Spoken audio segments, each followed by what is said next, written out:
So it's been popular recently to construct rules of life or lessons of life that serve as codes or frameworks that help us navigate life easier while improving our sense of well-being.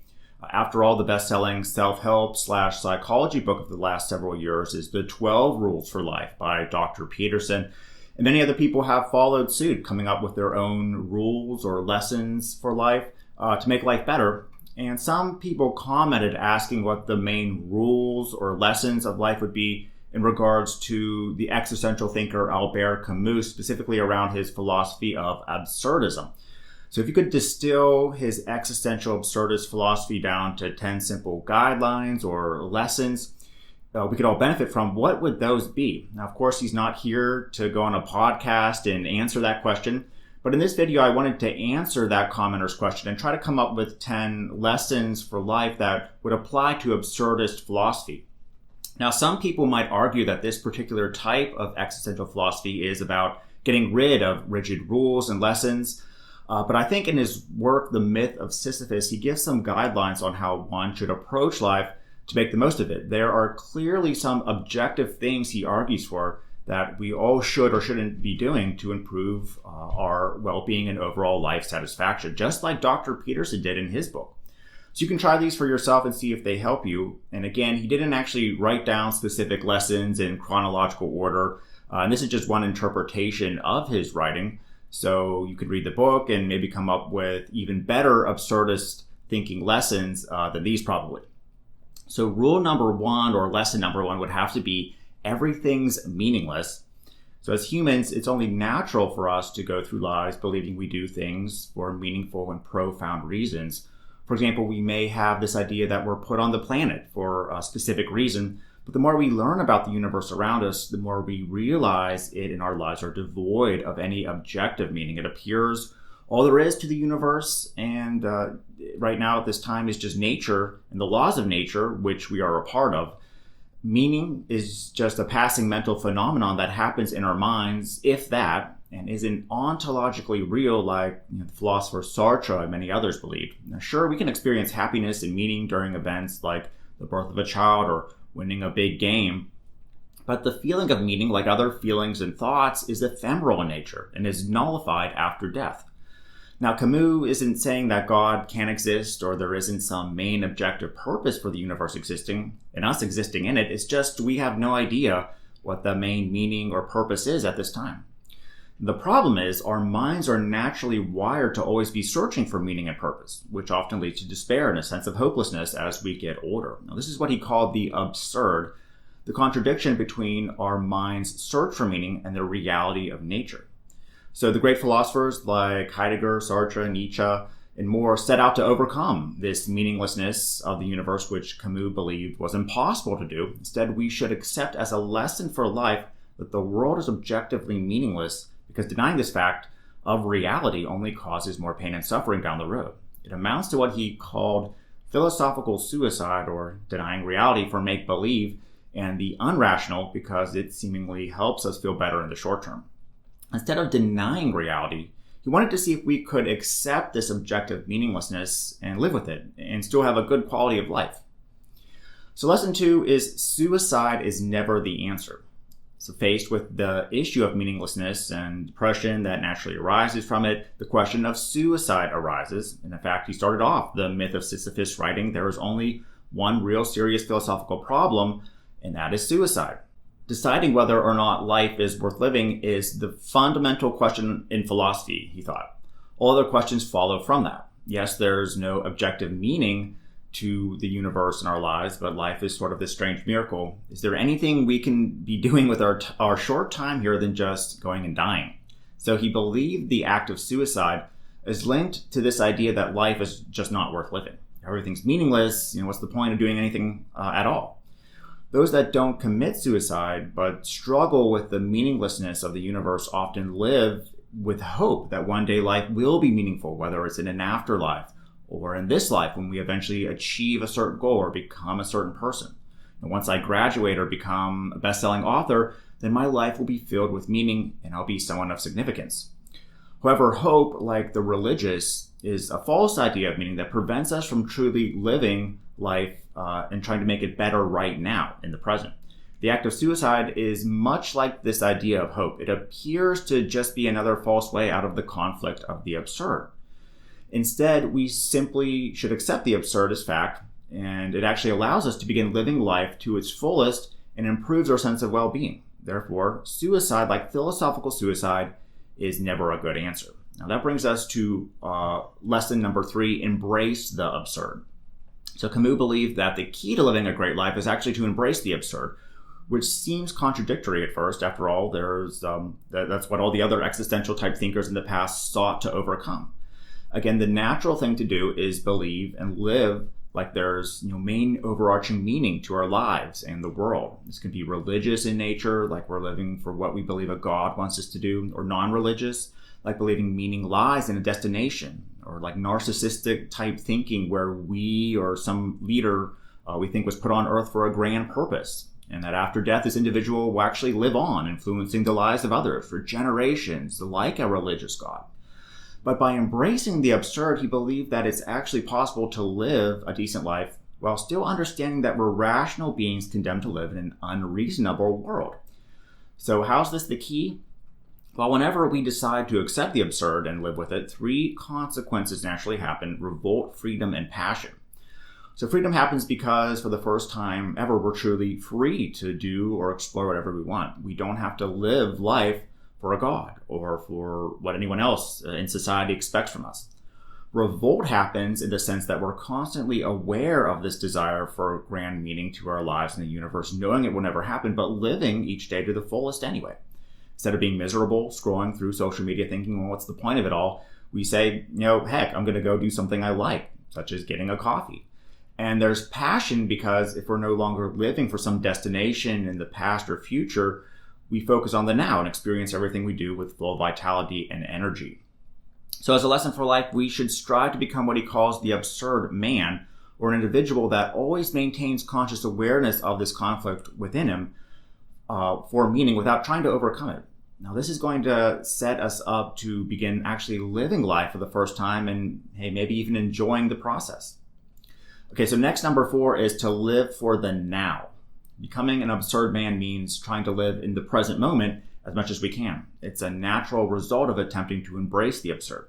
At the end of the myth of Sisyphus, Camus discusses Sisyphus and how he's the perfect absurdist hero. Now, very quickly, for those unfamiliar, Sisyphus was a man who hated death and put death itself in chains, so no one had to die again. Death was eventually liberated, and when it came time for Sisyphus to die, the gods condemned him to a creative eternal punishment. Sisyphus was to roll a boulder up a mountain only for it to fall back, for him to roll up again over and over, a meaningless but unavoidable task. Now, Camus says our lives are a lot like that of Sisyphus. We all fear and hate death, and most of us spend a good portion of our lives working meaningless jobs in offices and factories just to try to get by. We're all rolling meaningless boulders up hills, as life will have many unavoidable hardships. Now, the key is to accept our struggle and to live in the present and even enjoy doing the task. Sisyphus doesn't look into the past when he was free, nor does he hope for some future where he's going to be freed again. He lives for the climb and makes the most out of the present moment, not for the destination or purpose. Since there's no meaningful destination to live for in the future, whether it be a role, what someone else wants us to do, heaven, etc., then we should just live for the present or the now, soaking up the proverbial marrow of life with intensity. Number 5 is you're truly free. So when we accept life as meaningless and embrace the absurd, we realize that we're truly free to do and pursue whatever we want now. We're still constrained by the physical laws of the universe, but no longer do we have to live for a god or what someone else wants or what society wants or some ideal. You may think, well, I'm a student, and as a student I need to study, finish school, get a good paying job. But the truth is we're free to stop going to school and don't need to pursue one occupation over another. The idea that being a student means we're assigning a meaningful idea to a meaningless universe. Plus, if there's no meaning or purpose to what we do, there's no reason for doing one thing over another just because society is telling you to. Striving to become a successful doctor or a millionaire businessman one day is philosophical suicide. It's just a story we tell ourselves, a meaningful destination in a universe devoid of it. There's nothing wrong with enjoying the struggle of becoming a great doctor if that's what we want to do. It's just as an absurd man, we understand that we can change our goals, values, and direction of life at any time. There's nothing stopping us anymore. Rule number 6 is to live with passion.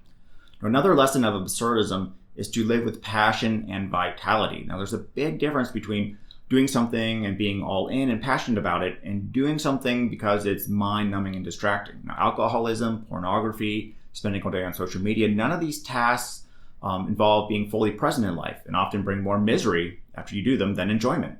In fact, I think Camus would argue that people scrolling all day on social media are not embracing the absurd and are using mind-numbing activities to distract and escape the meaninglessness and suffering of life. So an example he gives of an absurd man living with passion is Don Juan, the famous serial seducer of women.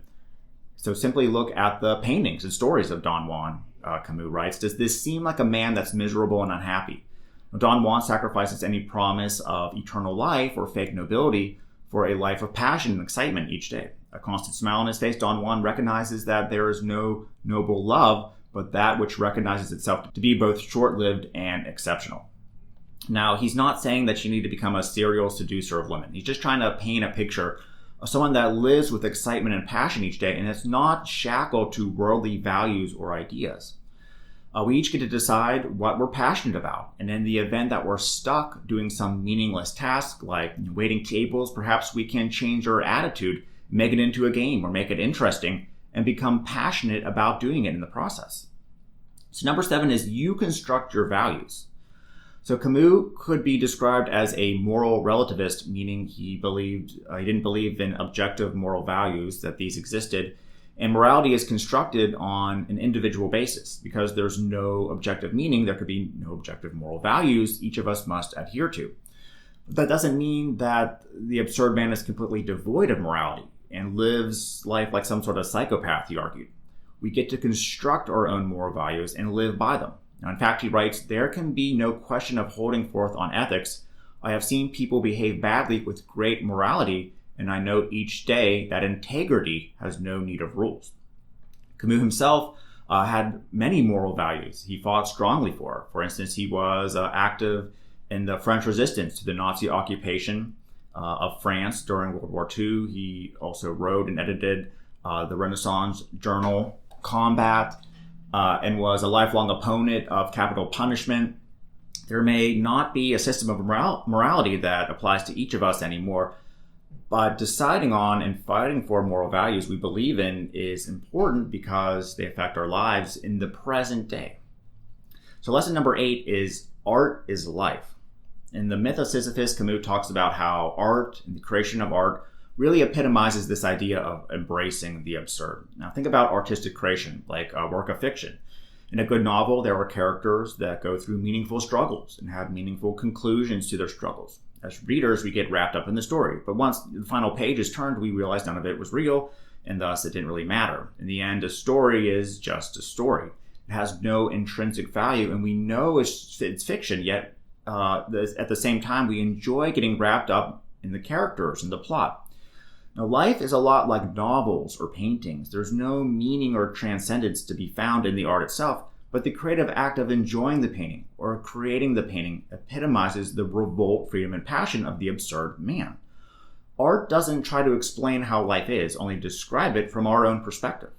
Now, an example he gives to help clarify this idea is to think of an actor. So actors in Camus' day, they weren't like Hollywood actors today where they get millions of dollars and tons of Instagram likes, and it's all for the fame.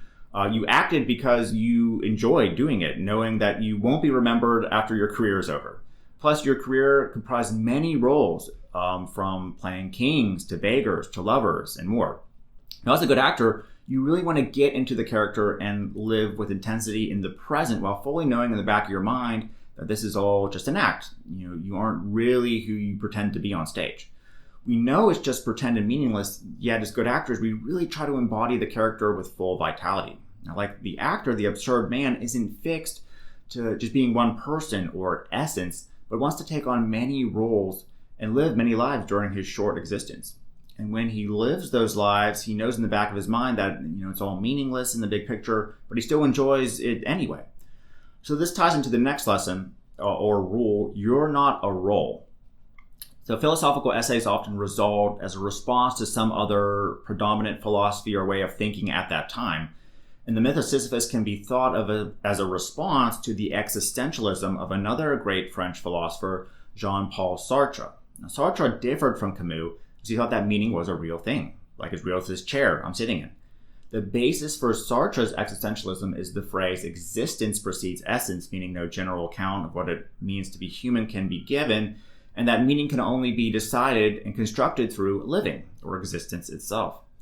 Now, as we live, we create our own meaning, or essence. We take on a role in life, like a mother, a waitress, a philosopher, which is real and can even live on past death.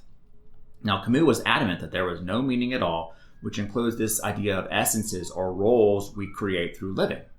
So we may think, we're a good citizen or a good person, and because of this, we ought to act a certain way throughout our lives and constantly embody certain values. We might convince ourselves that we're a successful person and attempt to live our lives in a way that we think shows that we're successful. But because there's no objective meaning to life, you aren't metaphysically a good citizen or a successful person. No one is.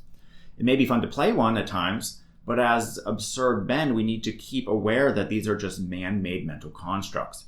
At any time, we're free to change who we are or change our values and actions, even if they conflict with what might be considered a good citizen or good person at the time. Now, the final lesson is to imagine Sisyphus happy. So this is similar to the live for the now rule, but if there's one sentence or lesson that can summarize Camus' absurdist work, it's this: imagine Sisyphus happy. So I put this in. In fact, the myth of Sisyphus ends with this: I leave Sisyphus at the foot of the mountain. One always finds one's burden again. But Sisyphus teaches the higher fidelity that negates the gods and raises rocks. He too concludes that all is well. This universe henceforth without a master seems to him neither sterile nor futile. Each atom of that stone, each mineral flake of that night-filled mountain in itself forms a world. The struggle itself toward the heights is enough to fill a man's heart. One must imagine Sisyphus happy.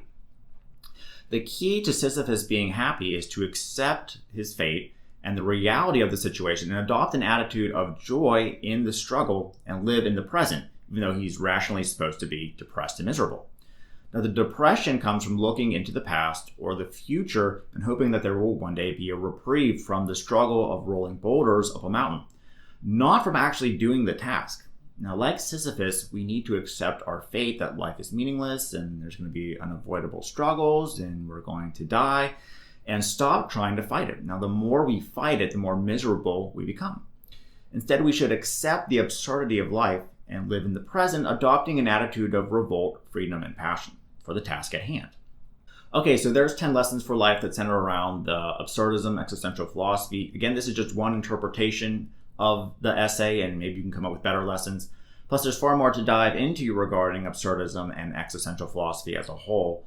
Now, if you want more lesson-style videos like this one, let me know. And if this video helped you at all, please leave a comment or like, because I'm being told YouTube only suggests videos, even to your own audience, that they have to get a lot of likes and interaction despite their content or quality. And this could help other people looking for information on this topic.